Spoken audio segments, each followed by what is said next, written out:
Yo, what's Okay. good? Welcome to Counter Currents, episode 105. It's your host, Petey Steele. And your co-host, Elena Torres. And today, our guest is, how do I describe our guest? He's a friend of the show's, you know, a great comedian, great comedy producer, you know, someone who has a lot of opinions that we love to hear. You know, I love people that talk passionately, right? And this next guy, podcast gold, because he's all passion all day. Please welcome the hilarious and good friend of ours, Jack Coleman. Yay! Hey, what's up? Thanks for having me. Thanks for Thanks joining. for coming What's on. going on? Oh, not much. Miss comedy. Yeah. You know, What have you- glad I'm doing Sorry. something comedy related. Haven't been Yeah. really doing a lot of comedy. I know that Texas is like opening up and stuff, and they're taking off their masks and they're doing comedy. I have friends who live in Dallas who are talking about how they were doing shows inside at comedy clubs with audience there, like sort of packed, no one following any rules. So, you know, jealous of that. Yeah. We've been put on shows last summer outside, followed all the rules, socially distanced, masks. It'll be interesting to see how it happens this summer with the president saying that everyone should have a vaccine by May or have the opportunity to get one. Right. You know, optimistic, but also realistic that this shit is probably going to go on in some way until 2024. Like that's what Wow. doctors and virologists have said, that it's going to go on for a while, and we probably won't. Comedy will probably be one of the last things to return, because if you think about it, it is like a petri dish for coronavirus. That's true. You're true. downstairs in an already probably slightly dirty place that hasn't been cleaned recently. There's True. terrible ventilation. Everyone's packed really close to each other. What are they doing? Eating and drinking and spewing their germs all out of their mouth. Hopefully, very, very much. All over everyone. Yeah, that's true. That's just laughing. The And then more the comics germs, all the have the better. same microphone, and then you're hanging out. It's just like like good comedy is the recipe for like spreading a laugh, but also spreading a disease. So Yeah. like I just see comedy as we know it going back, you know, much later, and that makes me sad. But I've been able to write more. I'm in much more routine. I have a lot of new material. Well, I think it's material. Maybe I was just writing as much. I was just testing it and being like, this is terrible. I bet the timing's perfect. I don't know. 2024. What'd you say, Petey? I said, Jack, I bet the timing's perfect For what do you mean? for your new material. Oh, yeah. Right? It's about like, God, what is it about? Finding my dad in my eyes meeting when I see his used condom in a trash can. That was awkward.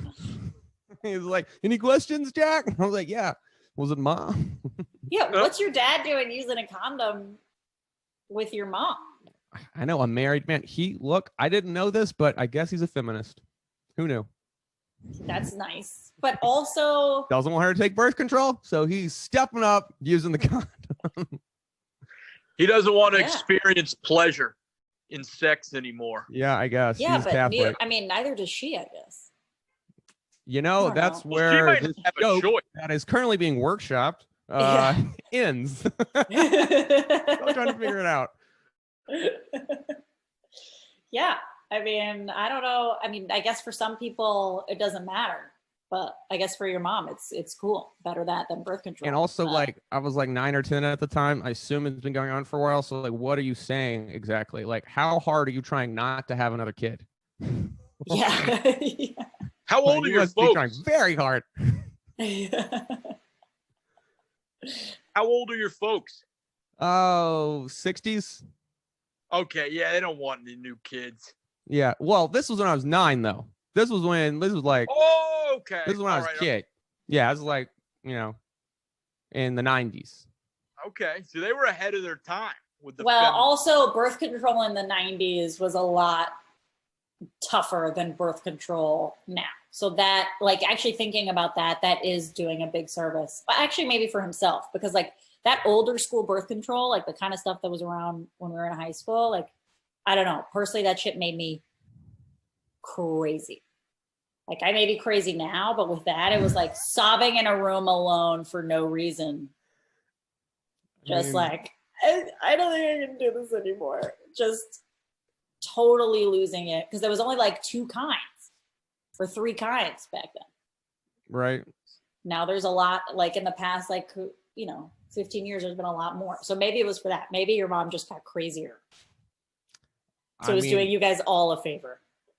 I did discover her birth control pills once too. And oh, really? Wow. There, and it was like, I grabbed it. I knew it was something good because everyone like freaked out. And like, oh, those are like Tinkerbell's little pills. And then they disappeared. But I knew it was birth control because it was like the circle. Yep. Like 30 days or whatever. And you like punched it out. And I have only seen, maybe there are other pills that are distributed like that. I've only seen birth control distributed like that. So I was like, I know looking back on it, that's what it was. Well, Accutane, for acne used to be distributed like that in a cardboard thing with little capsules. And ironically, they would have these little icons of a black silhouetted pregnant woman with a big old, circle and bar over it. Like, do not take this shit if you're pregnant. A lot of medicine has that. Yeah. So but it's confusing. But you're saying like it would confuse you because it's the same packaging. Yeah, it's like goofy. I guess both are pregnancy with the circle on top. Both are pregnancy with the no on it. Yeah, it's true. Either one of these equals no pregnancy.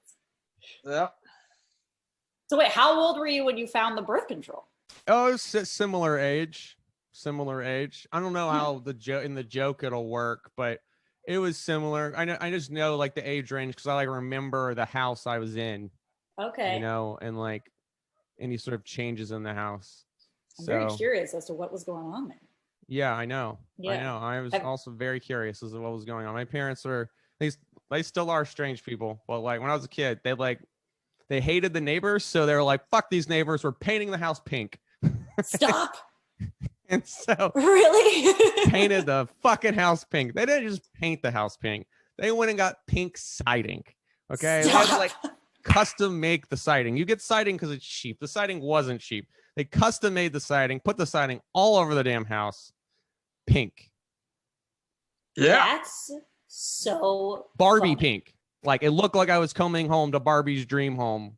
Dude. Barbie pink. Got bullied Were they for successful? How pissed off did the neighbors get? They were pissed. So like my birthday is New Year's Eve. And so like never really had a birthday. It always gets co-opted, whatever. But this birthday, this might have been the beginning of me feeling that way because on this birthday, all of the neighbors just like at 7, 8 o'clock at night on New Year's Eve, just show up at the house all dressed in pink with pink hats on and like pink kazoos, like the pink party people, like doing the whole thing, just trolling the hell out of my parents. Like 6 or 7 couples show up at the house, just the pink party people. I wish that had happened to me, Jack Coleman, because my mom did the same shit to our house when I was in 7th grade. And then a year later, my parents got divorced. I'm sure the two are linked somehow. But I think truly my mom knew the divorce was coming. So it was like kind of her last FU hurrah to my dad. But all it got was me beat up, It was like, what kind of fucking wife and mother are you? No, I'm kidding. Mom, I know you're listening. I love you. She does listen. We love What'd you. she do to the house? She painted it fucking pink. I'm telling you. No, she didn't. Wait, yes, what is up with the pink thing? I thought she did something else. She actually painted it pink. See, luckily for us, we were in like a limousine liberal neighborhood, so everybody just hid their biases. We didn't get like the pink troll squad you had. I just got beat up more at school, so. But, oh, really? Oh, so you got beat up over your pink house? I mean, I fucked with. I don't know if I'd say beat up, but I definitely made fun of bad For people. sure. Yeah. Wow. Like I had a choice. Wow. Mexico City has a lot of pink houses. It's like not that weird. So I don't know if you've ever seen like Mexican architecture, but there's a lot of bright pink houses where I grew up. No, I haven't. That's wow. Yeah. So very Mexican of both your parents. It's a pink house. How is that a Mexican thing? A pink It's house. a Mexican architecture and Mexican Yeah, homes. but it's like stucco, okay? It's stucco. Yeah, that's true. Yeah, That is acceptable. That's true. Totally acceptable. It looks beautiful. But It none does. of It's fucking nice. siding. Siding that they don't make. They Yeah. don't make the siding. It has to be custom made. Okay? Pink wood, no good. Like, What did they do when they sold the house, or are they still in? God, I'll have to come up with a reason. Maybe I'll ask my dad for a reason to come up with for this joke. But like, at some point they changed it to cedar shakes, and so they like changed it, and they like made it cedar shakes, and it was like a nice grayish color, and it looked great. And then they Right. sold it. It looks fine. But Cedar like shakes. Okay. cedar shakes, yeah. My mom wanted. I don't know. It kind of like looked like sort of a giant humidor. I don't. It was like maybe they overcorrected and they went my dad's way because he smoked cigars. But like, yes, it was a fucking.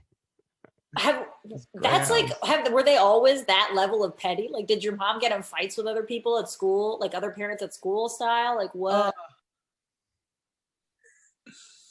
It was so the good way to describe it is that like they used to always have this argument over if you're allowed to have a car on blocks in your front yard. What? That was the fight. Is it legal to have a beat up, disgusting, old ass car on your front yard, like with no wheels on it, just on blocks? Like, you know, dad's side, bringing the property value down. All right. You're hurting the neighborhood. You're hurting my property value by having that piece of shit on your lawn.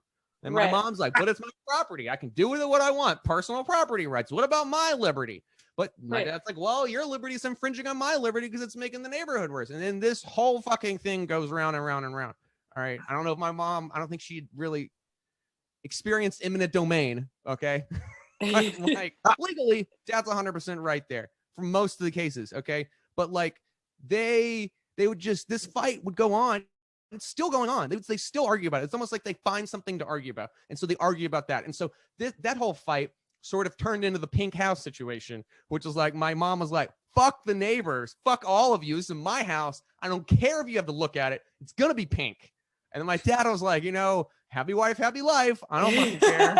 Like, I got to see it once a day when I come home. Right. So he was just like, I mean, because, you know, if your wife's like, I'm not going to fuck you unless you paint this house pink. House is going to be pink. What color pink do you want? Oh, yeah. Okay. So there definitely comes a point in every marriage where a man gives up a little bit and is just like, whatever, just as long as you don't complain. And so that was kind of like, that was my parents' sort of relationship in that regard. And so like my mom kind of has this whole mentality of this very hard-headed principledness, many times over principled, like can't see the forest for the trees. If I've heard that from a friend of mine on this podcast.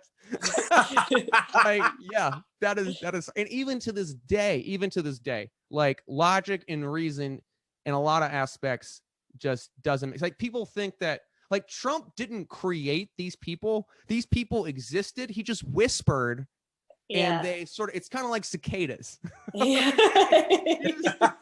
thing at the right time. They're fucking everywhere. And so that's how it is with my parents, is that like my dad a little bit, but really my mom is she's just very much like, it's kind of a burn it down. Sure. Yeah. Mentality. And, sort of cover my ears and eyes. Like, hey mom, where do you get your news from? Do you get it from networks? Right. Yeah. More than one? You just believe actors on television telling you shit? Like, so I mean, like it was interesting to grow up. Especially in Alabama. Interesting time. Have a house in a neighborhood where everyone else has, you know, brick, stucco, whatever houses, and you have a fucking pink siding house. Yeah, I mean in Alabama, having a pink house is like having Biden 1 painted on it, right? Yeah, basically. It caused problems. Because, see, this also happened with Christmas tree situation. There's a Christmas tree thing where, like, they... hold on. Okay. Like, my parents, when they started out, they didn't have a lot of money. At least, you know, this beaten into my head. So I've been told sort of thing. Like I was eating tomato sandwiches for forever, that whole sort of thing. There was sometimes rats in the house when I was very, very young. Right. And so like we moved into a different neighborhood, and I noticed this difference in this neighborhood, that this neighborhood was nice because there were 2 Christmas trees. Everybody had 2 Christmas trees. Okay. Right. One inside your house, and then you had one outside in the front yard. That was like tied and staked to the ground. Okay. And it all had lights on it. Okay. And so you would go drive through these neighborhoods in Alabama, all these suburbs, right? And everyone would have like, you know, these Christmas lights on their tree, like right outside their house. Like, but here's the thing. Everyone in the neighborhood had white lights. Except my parents. Who had colorful blinking lights. Okay? They weren't just like the red and the blue and the green. Right. They were blinking. Right. And it was like just a fuck you all night. Just a fuck you with the neighbors. And there was a time I remember where the pink house and the colorful lights overlapped. And it was like, wow. So the neighbors, Development. What? So your mom sort of like came into the neighborhood already, like burn it all down. The neighbors didn't necessarily cause that for her. Yeah, because like because like my dad, it was like from that immediate area. He had like grown up in that area. My mom was like her dad. She's from Alabama, I guess, sort of, but her dad was in the Marine Corps, so she moved around a lot. So like she has like, you know, the Marine Corps lifestyle. Yeah. It was a much different attitude towards the world than my dad's upbringing. Right. It was much more of, there's a way to do this. We're going to force you to do this. But it probably also wasn't as like affluent, you know? Right. Like, and so there's like, I don't know. There's a lot more talking behind the back in my mom on my dad's side of the family than on my mom's side of the family. My mom's side of the family, people usually handle the shit, you know, and they handle their business. Yeah. My dad's side of the family, shit goes on for years, man. Yeah. Years, and like just these fights and grudges and but my mom would just go right at it. Like aggressive. It's like, I don't know, maybe passive aggressively aggressive might be the right way to phrase it. Like she was passive aggressive, but she was like committed and really aggressive in her passive aggressiveness. Yes, there you go. Aggressive. Oh yeah. Yeah, that's more like my Spanish family, where like my white side, actually everybody's much more nice. Like on my Spanish side, there's always, I mean, people haven't been talking to each other on that side for years. Like they'll hold on to the grudge and not talk, but make a big point out of the fact that they're not talking. Yes. For a very long time. Yep. Yes. Yep. Like it's news that they're not talking, you know, but it's not necessarily aggressive. Wait, how'd your parents meet? So my dad is an attorney. My mom was a paralegal. Oh. So they like had the like office romance. It's really kind of funny because my dad's law work is like labor and employment discrimination, which is like about human resources and many times about fucking coworkers. Okay. Like, a lot of what he does is about, you know, who fucked who, like when did they do it, where did they do it, did they tell their bosses the right way? And it's like, where did you find mom exactly? Right. He knew how to get around it. Right, exactly. Or it's also when you hire a lawyer, you want someone with experience, right? You know, he's an expert. Yeah, absolutely, absolutely an expert from all sides. And you don't want a criminal lawyer; you want a criminal lawyer. Yeah.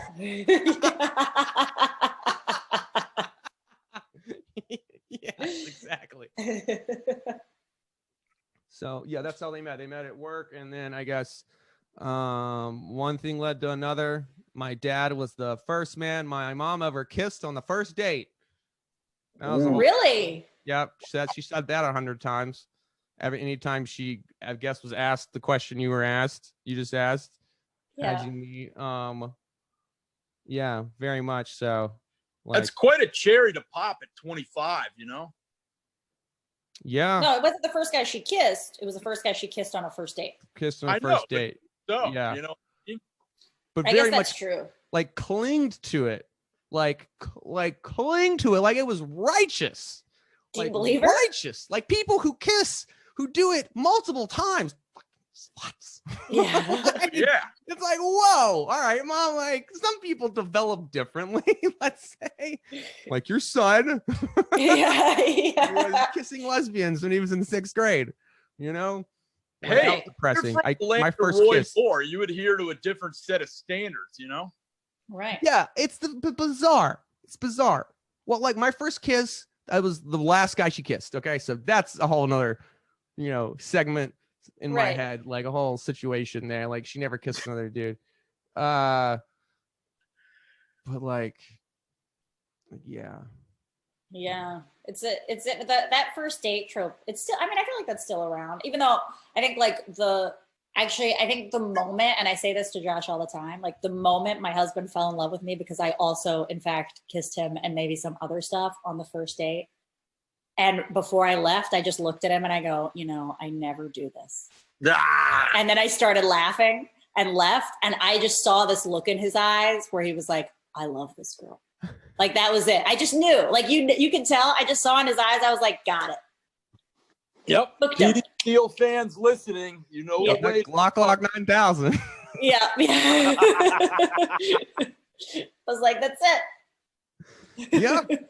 And now you're married and happy. No. Yeah. Very happy. Like, yeah. It's a stupid trope. I don't know. Like it's like I don't want a description about how you got the talents you have, but I don't want to teach you.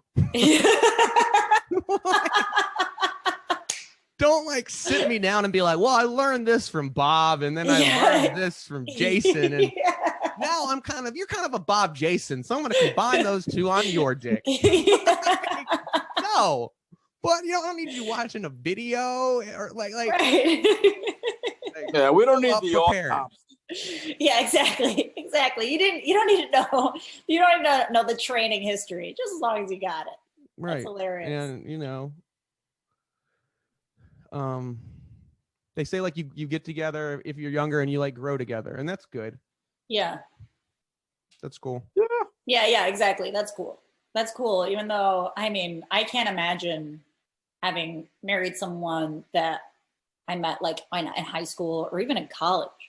Like there's a lot of couples that meet in college and are together for the long term. And I'm like, I was a fucking mess in college. Yeah, I know. Yeah.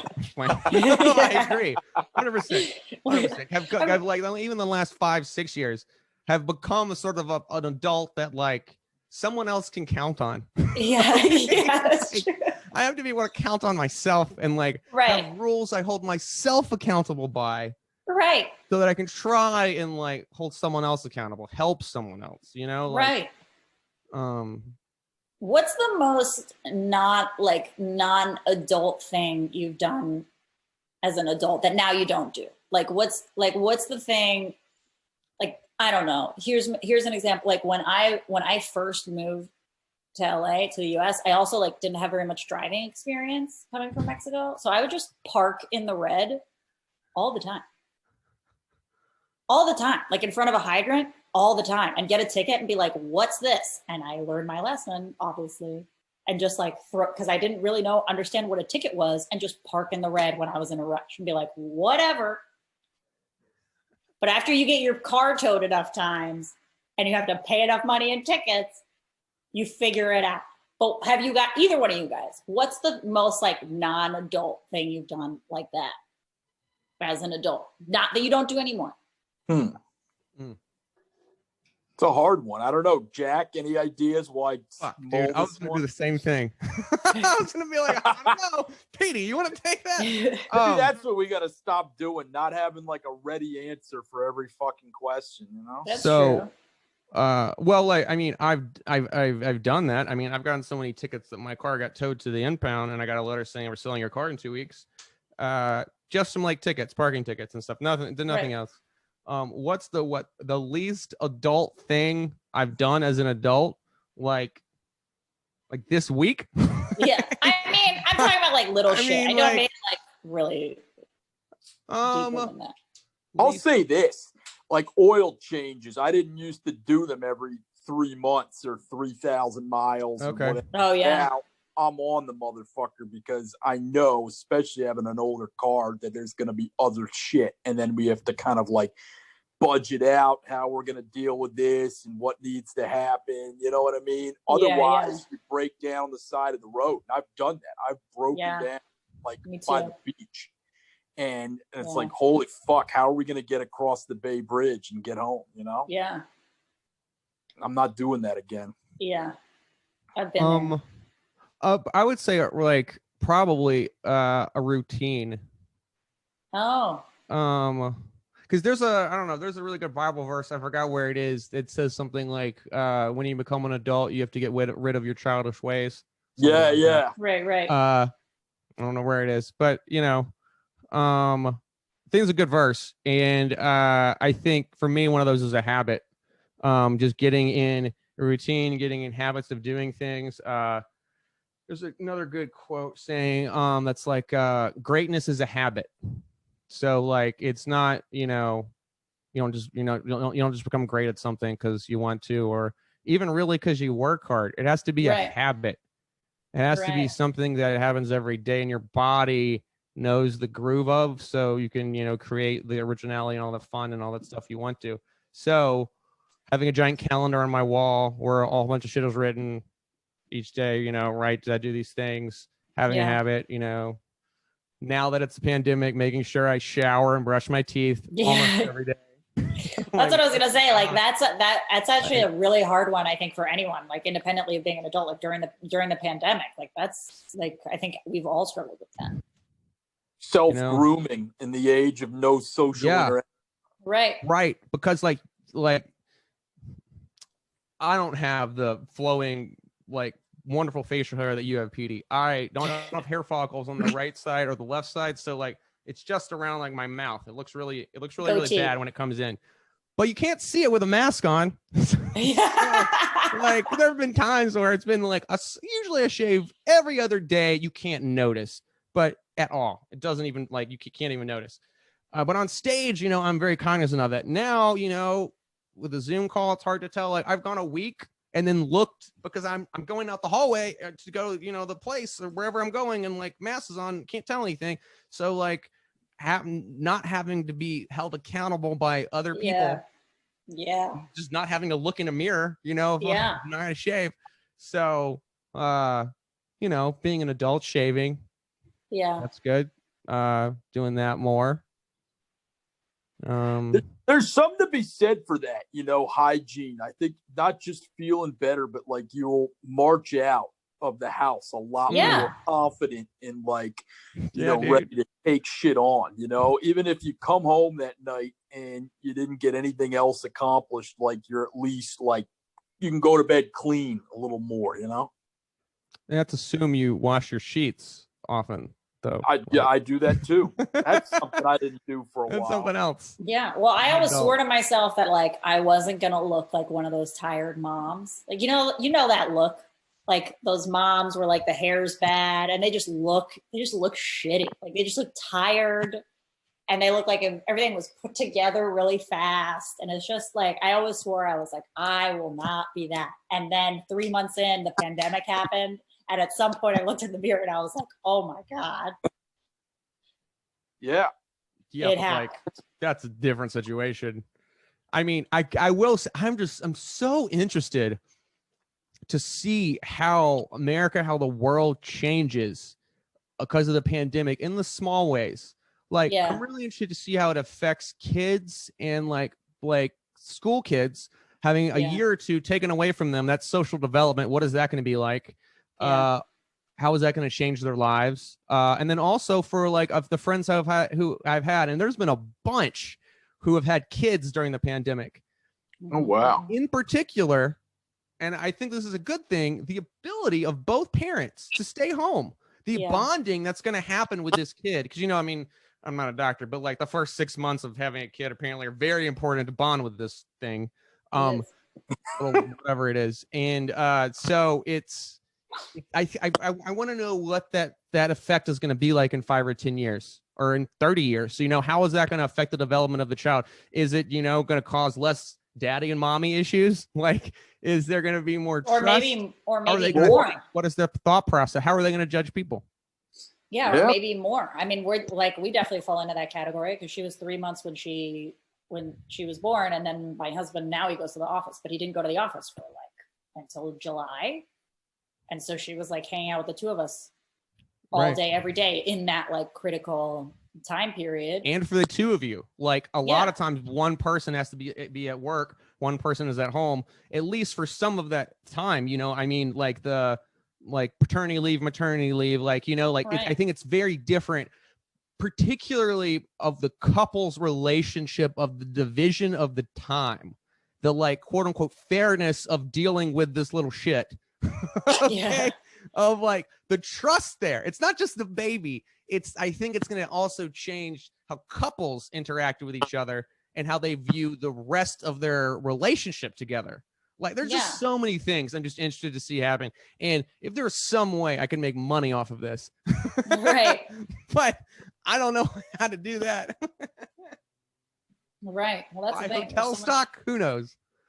Yeah. Well, I mean, the other thing, right, is like, I'm not in this category, but it's also like a lot of couples never plan to spend this much time together. And it's not necessarily the healthiest thing for you to be with someone 24/7. Like Josh and I say all the time, like we've been lucky that we haven't wanted to kill each other at all, because it's a lot of time with one person. And especially if you have a new baby, which has all kinds of challenges. And like when anybody becomes a new parent, a whole thing that you have to figure out is like everybody has their own ideas about parenting. And as much as you talk about it before the kid shows up, when the kid shows up, things change, and there's certain things that some people are comfortable with and other people aren't. And in many ways, it could be healthier for the couple to be apart for certain times of the day and have a certain division of labor that way. Feeding and changing time. Those are the times I would like to be apart. Right. But, well, see, with that, and I did another podcast where I talked about this, and the people on the podcast were like, Josh is stupid, but like Josh hates poop diapers. Like he thinks they're disgusting. I actually don't mind because I don't really have a very good sense of smell. And it's only a few seconds. It's really not that bad. So like, I always do that. And then there's other stuff that I don't like that he always does. Like I hate putting her down for naps. Our daughter is very high energy and it takes a while for her to fall asleep. And my husband has no problem doing that. So he does the thing that I don't like the most, and I do the thing that he doesn't like the most. Yeah, it's your contract. Fuck what these women say, you know? Right. But sometimes, I mean, they were women, right? What? They were women, right? Saying that bullshit to you, right? No. Dudes. They were men? Yeah. Who are these fucking male feminists? That we know, that we're like, that's bullshit. Other dads, male dads, that were like, that's bullshit that your husband doesn't want to change a poopy diaper. They had to do it and he didn't. They're jealous. Right. They're like, he should. I mean, you know, and he changes that. If I'm like the other day I was asleep because it was my morning to sleep in. That's the other thing you trade on. It was my morning to sleep in, and he changed her shit diaper in the morning. It's not like he'll leave her in her poop. Right. But I heard about it. But yeah, there are some some people think that's fucked up. Yeah, well, they're simps.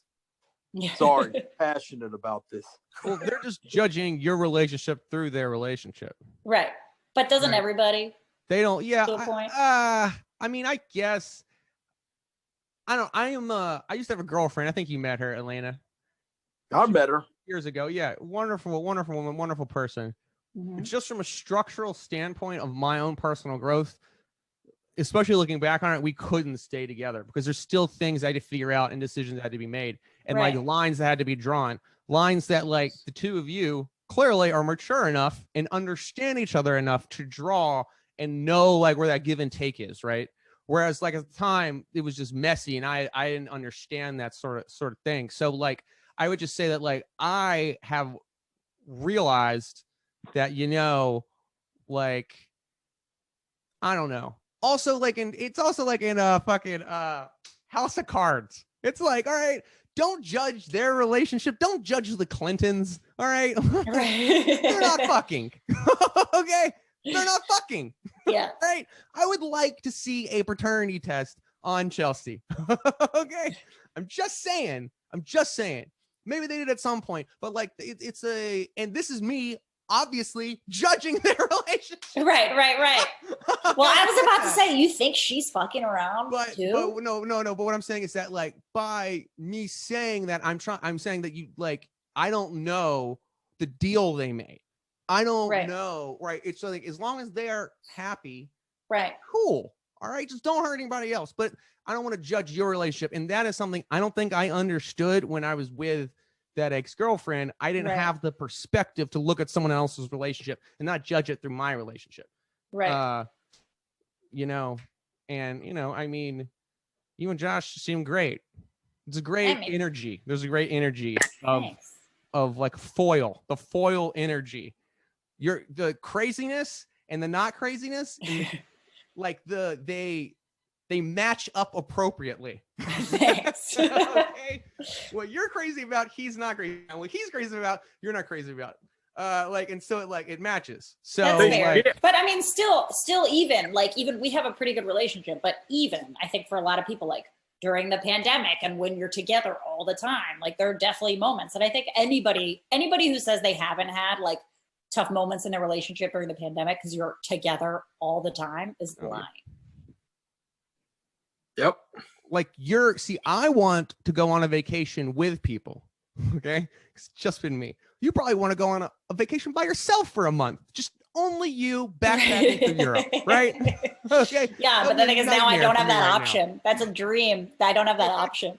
You know how many times during the pandemic, I'm like so jealous of all of you guys that are like bored. Bored. Like bored, like single, Not like bored. I've heard like single people like who are like you're using the wrong word. Bored. Lonely. Yeah. Right? But like with bored. But like there was a point, especially when pandemic started in the first like 6 months, like there was a point where people were like, God, I've just watched all the Netflix shows. I've watched all the content, and I was like, fuck you. Must be nice to just like watch Tiger King in one day. Yeah. Because it was not that at my house. Oh, see, that's how you know you have kids. Yeah. When you start saying my house. Yeah. Oh, really? In our house, yeah. That shit doesn't fly, Carter. Okay. Oh my God, that is a thing that people kids say. Oh my God, that's so true. That's when you become a mom. This is the thing. You have kids and you become this person. Wins T-ball. Yeah, it's just crazy. Like I thought I was going to be such a chill, cool mom. Nope. Well, I don't think you can. I don't think so either. Like she popped out of me and it was like, oh my God, corners, danger. Yep. Well, not the innies. What? Not the innies, only the outie corners. The inning corners are okay. Yeah. The inning, but like outie corners, I like just like get laser focused on them. I see them everywhere. Look, you got to pick some off, okay? Like you got to figure out which ones are going to make it. Yeah. For example, apparently when I was 9 months old, I climbed outside the railing of like a 15-story high hotel. And was like hanging on to the outside, like holding it. And my dad like reached down around and like grabbed me and was like, whoop, not doing that. So I could not be here if I like slipped and fell, right. Or my God, he didn't happen to be standing there. But like also, how did you let me get in that situation? Yeah. Well, actually that I get like the kids do. I mean, you turn your head for 1 second and there's all kinds of crazy shit going on all the time, especially in that age. Like just wait till like they want to fuck. Okay. And I feel like I could handle that a little better. You turn your head for one time, you're like, where did the dick come from? Yeah. There was no dick, and now there's a dick. Just wait, Elena. Like, you know a thing or two, right? Because you've seen a thing or two, and then this one is gonna like find out new ways, things you didn't even know about. Right. Like, we're not sneaking out bedroom windows anymore. The virus mutates. Right, exactly. Ooh, boom. There you go, Petey. Put that on a shirt. Yeah. That's good, dude. Parenting. Yeah, she's gonna have like an OnlyFans. Should get like a big COVID ball on her shirt with this says variant. Yeah. Dude, OnlyFans. Oh my God. What a fucking amazing idea. What an amazing idea. Like, I'm seeing comics putting to work, man. Yeah, I'm looking at it. For pizzas anymore, you know? I'm looking at OnlyFans to try to. I think it's a great way to create content. oh, okay. I was talking about the titty pics because, but not like, just the titty pics. But the titty pics. That's mainly what it is. That's mainly what it is. Yeah. It changed. See, now though, there's two things I think that have changed. At least if I was a teenage girl, I'd be very happy about this. Okay. One, OnlyFans. I can make money. You know, I don't. If I send news to this guy, he's just gonna do whatever the fuck he's gonna do with them. But if I'm like 18, 19, 20. I can make money on my own nudes. Like, there's the empowering aspect. I can make money on them. And then there's this other amazing TikTok going around where it's these girls being like, I'll claim your nudes. How amazing is that shit? That, like, if you take a nudes, and obviously no one puts their face in them, I assume, because you shouldn't. Then, and somehow they get leaked. These other women will be like, "Oh yeah, those are actually mine. Those aren't hers." Oh, like a whole business of like saving your ass. Yeah, like there's like retrieval service. It is so. I like. I think, you know. I mean, like that's in and of itself is just love it. But combined with OnlyFans, you've essentially taken like revenge porn or leaked news you sent a guy and like turned them on their head and fucking made money on them. Okay. Wait, here's my question with OnlyFans though. I thought is it like video? Is it video too, or is it just like pictures you have to pay for? I don't know that. I think they got both mediums, right? I think they have both mediums. I don't know. I've poked around the photos area. I'm not familiar with videos. It might be like a sort of you got to pay for a private dance thing. I don't know. Yeah. Oh, okay. Well, look, man, if that one Catholic lady only made $150K off fucking photos, like she must be like Jesus's daughter or something. Petey, you know? That's not there's an account that has over 1 million subscribers. Oh yeah. I know, but that can't just be still lifes for 1 million subscribers, can it? 1 million subscribers, each of whom pays $10 a month. Right. Wow. For still lifes. $120 million. Yeah, I know the math, but are they still lifes or a year? Bro, that's more than like Tim Cook. What exactly are they? But like from a guy's perspective, what do you get? What do you get? Yeah. What are you getting from OnlyFans that you're not getting from porn? Yeah, like I don't know. I don't subscribe. You'd have to ask someone who's subscribed. But I will say that the like, maybe like the sort of amateur pretend like I know this girl aspect of it is like the appeal. Yeah, I could see that. Versus like, you know, like some random girl on the internet, like, you know, it's like every, I don't know, Tuesday at 2 p.m. you're going to get a text message of some titties. For $250 a week, you can get text messages of titties at 2 p.m. on Tuesdays. Right? So, I mean, that's an appeal, right? Yeah, I guess so. It is. I don't know. Me personally, though, I want it to be in motion if I'm paying for it. I'm not paying to jerk off to Venus de Milo. I mean, fuck that. Right. Or this is what you could do. You could combine them with NFTs, and then they would only be unique to a particular person. NFTs is the like the artwork that they're making out of like essentially cryptocurrency. but each piece of art is unique. Mm. Because only one person can have it. And so you could, I'm sure at some point they'll combine the OnlyFans with NFTs, and you know, there you go. So like you can be a millionaire and have your fucking, like Grimes sold an NFT for like $1 million or some shit. It's like, okay. Wow. Brave new world. Yeah, dude. Fucking buy your Bitcoin now while it's cheap. What do you think about that? You think that's a big investment? I mean, in terms of like future, I'm hearing different schools of thought. Oh, it's already the future. You're lucky if you buy it now. It's over. It's over. It's over. I was in a clubhouse the other day and a guy was talking about how Bitcoin will be the world reserve currency by 2028. And I could totally see that happening. Mind you, I'm a comedian, so please consult a dumbass financial advisor who's living in 1972. But think about this. Like, what's really scary about it, particularly for governments, like wars. How do we go to war? We go to war by printing fucking money. All right. Now think about if instead of going to war, you had to go around to every American and be like, let me get $60,000 for this war.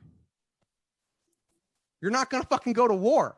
All right. The way we go to war, the way that like any sort of authoritarian government or regime or any sort of government controls their people is through like money. Right.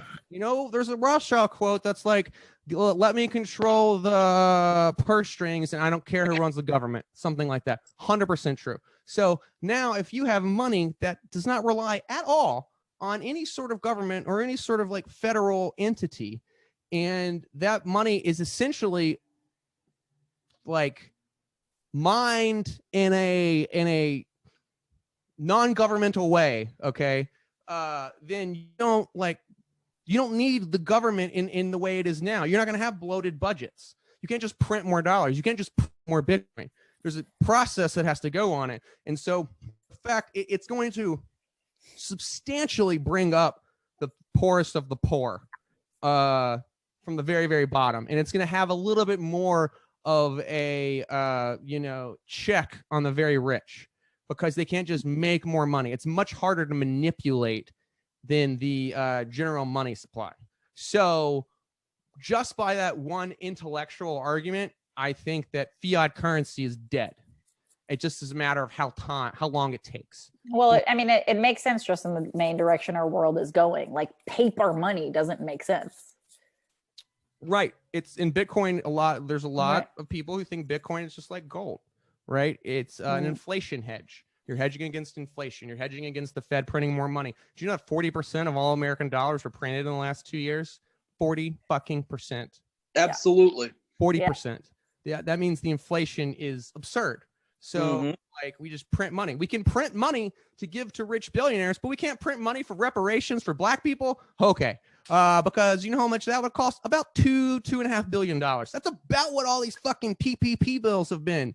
All right. All these stimulus bills, they've cost around $2 billion. I would rather take a big step towards changing racism in this country by giving black people each $85,000 like they're fucking owed at least, than fucking give all these rich people more money. Okay. Like, and with Bitcoin, to bring this full circle, like it's going to be harder to take advantage of generally marginalized groups with it being a thing. It's also, it's gold. And the other thing, the reason it's better than gold is, first, the gold market is probably overextended. They're probably trading gold that doesn't exist. We're not sure, but like with money, when you take $100 to the bank, they can loan out $1,000. Okay. So they only have to have 10%. Well, sometimes 8%. But so we don't even know if all the gold being traded on stock exchanges is real. But you can move Bitcoin around like that. Gold, you have to go get the gold and fucking move the gold. Now you have Bitcoin, which is, let's say, gold in this situation, this world, this argument I'm making, and you can instantly transfer it, man. Instantly. Yeah. So, like, yes, I think it's the future. It's probably just a matter of time. And I think now, in, let's say 50 years, you're going to be paying for stuff in Satoshis, which is like the lowest increment of Bitcoin. So like that's probably gonna be like, how much is your rent? Oh, it's 4,000 Satoshis. Okay. Right. Like, so who knows about the other cryptocurrencies? Ethereum. Yeah, Like, Ethereum's number 2. Who knows? Like, I've heard conflicting things about that sort of stuff. But like Bitcoin solves, seemingly by accident, a lot of problems. That's my argument for it. Now, the people who are going to tell you not to do it are all people probably over the age of 50, probably who are scared about the future, did not grow up with computers. So all the people making this shit and grow and like doing all of this stuff grew up with a computer for the most part. Like they grew up with technology, so it doesn't scare them. I think a lot of the older people who are like, you know, at JP Morgan and stuff are scared. Also, if I'm JP Morgan or one of those people and I'm buying Bitcoin, I'm not going to tell you. I'm going to buy a bunch of it and then I'm going to tell you. yeah. Right. The price goes up. Right. Like a few years ago, JP Morgan was like, Bitcoin's stupid. Bitcoin's an idiot. No one overdo Bitcoin. And their European branch of them was buying Bitcoin. Of course. Yeah, of course. And then they said, yeah, Bitcoin's awesome. So like even with Elon Musk tweeting it out, they already had all this Bitcoin. So like you have all these institutional people getting in now. Yeah, Fidelity, Visa, PayPal. Stabilize it as well. What Which people? I own a bunch of in and of itself because I'm a big fan of buying the thing that owns the thing, you know? There you go. Yeah. Yep. Actually, there's another comic. I won't name them right here, but they're actually in that older cadre of people that were also formerly financial advisors. He's a big Bitcoin enthusiast. And I spoke with them, and yeah, they think it's the future, man. I mean, it Like, makes boom. sense. Yeah, I'm going to investigate it further. I have a little bit of crypto, but you know.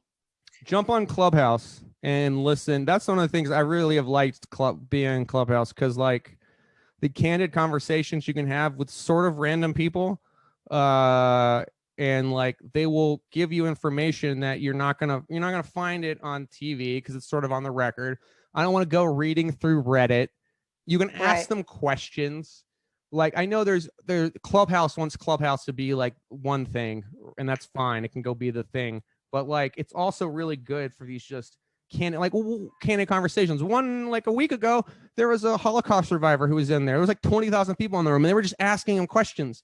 And it was so interesting to hear his perspective on the world and where we are now, and how his childhood growing up in a concentration camp was like. In all, like that's not. It's like I'm not gonna get that on like a random Tuesday. I can just go into Clubhouse and like listen to this stuff and like search for it and get these great conversations. So how do you find the good conversations on Clubhouse though? Like how did you find this Holocaust conversation? So you should do this. One of the things you can join is like new to Clubhouse. And you join this group, and then it's like an hour or two, and they tell you all the things about Clubhouse that you don't know. And one of the things is the people you follow sort of dictate the stuff that's there in that like explore window, that first window that pops up, right? So you don't necessarily follow your friends, because it's not like other social media. Maybe you want to follow your friends, but you also want to follow sort of the interesting people like on the fringe, or I like that weird thing, and then follow that, and then they'll like start suggesting more random or things that you might actually like. So it's not you're not exactly following your friends. That was one of the when I had that question. That was what I took away from what they said. Okay, interesting. So like, what kind of stuff did you choose to follow? Like Bitcoin? I just click through stuff, search things. Following Maximini, he had a great conversation the other night with Maj Jobrani, and there were a bunch of other like Persian and Middle Eastern comics on there talking about their issues in Hollywood and also about just the general ins and outs and in Hollywood. That was really interesting. Man, the Bitcoin stuff was interesting. The Holocaust stuff was very, very interesting. Also searching and explore, like in the explore thing. And finding it out, it's kind of already, it's sort of a clunky interface now. I mean, it's good, but it's not like smooth that you're expecting. Yeah, from like that's an Apple or something, and it's because Yeah. there's only like 12 million people on it, and it's not very huge yet, and they're still figuring it out. And more power to them to Right. get it right. But Right. if you need an invite, I think I have a few left, guys. Just get at me Okay. on my not social medias that I have. I'm not really into media. Follow Jack on Clubhouse. Follow me on Clubhouse, and I'll tell you how to get on Clubhouse. Oh my God, Josh got so scared that time that I accidentally started a room with you on Clubhouse. Oh man. He was like, who else is listening in on our conversations? I was like, I don't know. I just like opened the room and suddenly Jack could hear us talking. I don't know. Yeah, that was crazy. Yeah. You go in the room, and I was like, does she know a room? No. I don't even remember what y'all said. I don't know. I don't know. I didn't. I was like, it was right when I joined Clubhouse, and I still don't really know how it works. But I don't know if anybody really does, but it is very interesting. Yeah. I think it's cool. Cool. That's the future. Bitcoin is probably the future. What is not in the immediate future, though, is comedy. Yeah, I was gonna say not stand up. Future. Who knows when the fuck that's gonna return? So Yeah. So how can people get on your Capital Laughs Zoom shows for right now? we don't have Zoom shows. We're not unfortunately. The problem with Zoom shows is the time delay. Yeah, they suck. I'm not encouraging them. I hate them. I've long said that on this dude. podcast. I've been to so many from, let's say, all of the providers, and none of them work. No, The one digital show I have seen that sort of worked was a friend in South Korea. They have virtual reality comedy. My friend who works in virtual reality just was telling me about that, and she's like looking for shows to show me, and she said like some are weird, some work. Yeah, she told me about this is about becoming a whole thing. Right. The system that I saw and was like on, this was a few months ago, so it might have gotten better. But like, I didn't do stand up, but like he like walked me through and like sort of showed it to me and stuff. And one of the things is like you put you on your virtual headset, right? And it looks like you're in a fucking comedy show. And so you can like get a mic stand and a mic and stuff, and like you can pretend like you're doing it, and it looks like the audience is there. And then the audience is also in seats. So they're like not far from you, and they're like in seats, and they're like watching, and they have their VR stuff on, and they're like sitting there like watching you do it. And that's like cool. That was the closest I've seen to anything close to like real comedy. I mean, granted, it was in South Korea, so there's a significant like lag. Right, the ping is not great, but like I'm sure there were technical difficulties that they could overcome to where it would be much better. Now that probably would change the face of comedy, because you could sort of do it. I mean, there's nothing that's going to take, it's sort of like a movie maybe, I guess, of comedy. There's nothing that's going to take being in the same room with the energy of the people, that electricity. But I mean, all the Zoom shit, like, you know, with coworkers, found myself even, and they've mentioned this to me too, just us getting frustrated with each other really over the last month, having spent a year dealing with this, like just the general frustration of people I like and trust. And there's just miscommunications, things that get lost in translation. So with that whole, with VR, it's going to be cool. I think it'll be great. It could be really, really, really, really good for comedy, but you're still never going to get that human connection of being like, yeah, I saw Jimmy Carr. He told me to get my feet off the stage. He like came over and sort of kicked them off. That's like a cool story. And he like had a great comedy. And I don't know how this worked with that VR, but like the sixth sense sensing of the energy of the rest of the audience.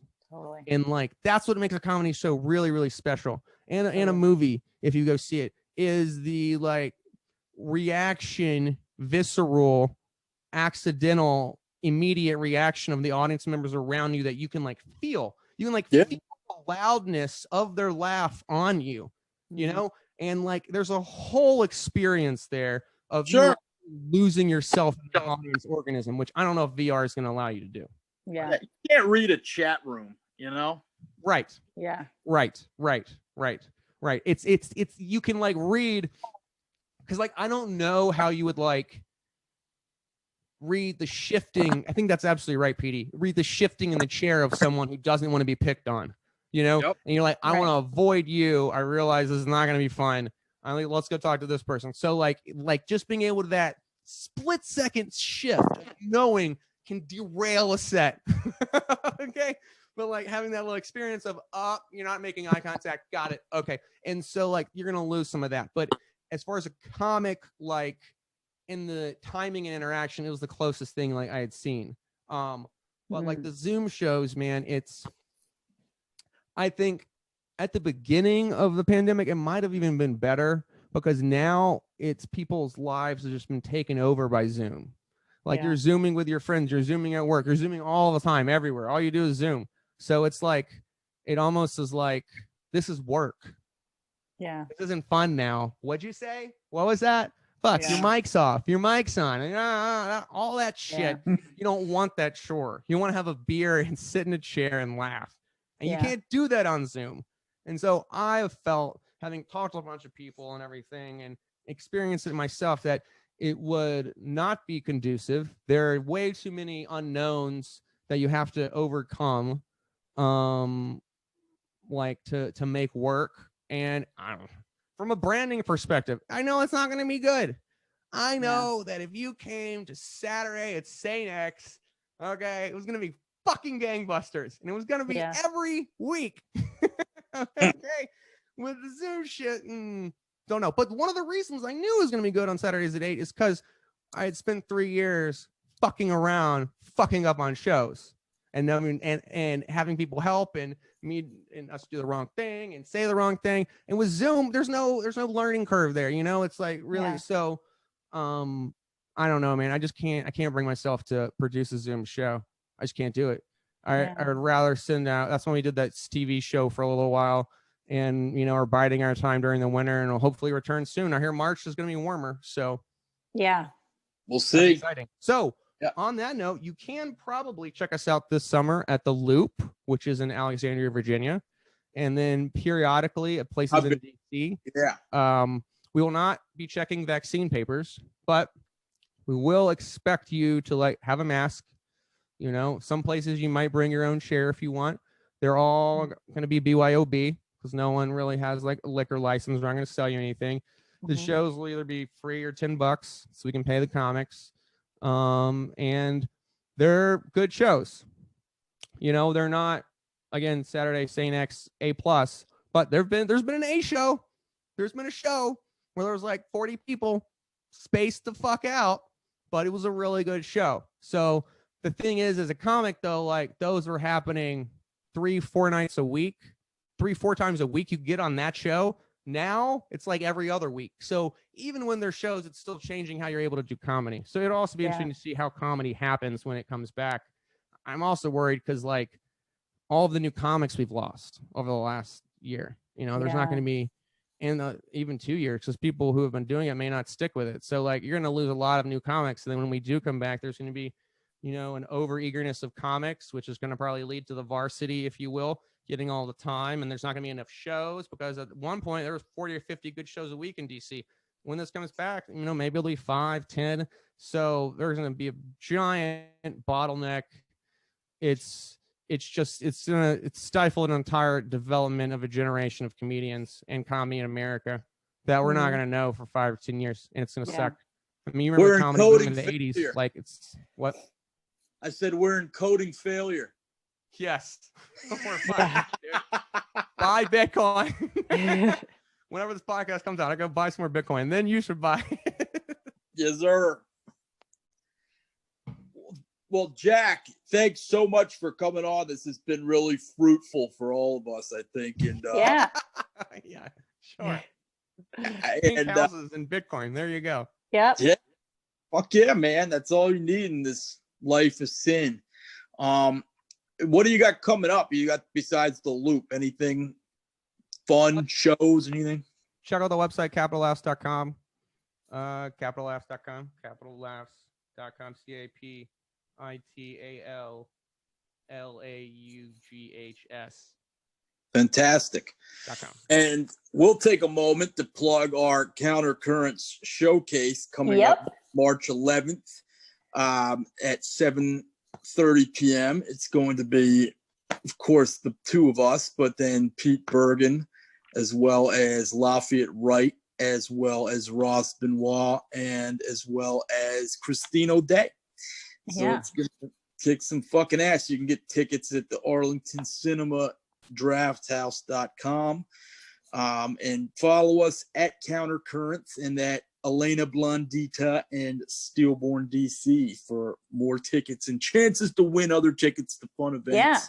Yeah, exactly. And if you guys follow us, you guys can get tickets to other Arlington shows. The Arlington shows have been really great. They've been having a lot of headliners and stuff is starting to sell out. So you're going to want to keep listening to us and come to our Countercurrents show. You know, everybody who's on the show has been on this podcast. And if you guys keep coming, we're going to hopefully make this a monthly thing. Yeah. $10. Yep. Getting fucking great entertainment. Yep. All right, y'all. Peace. Thanks, guys.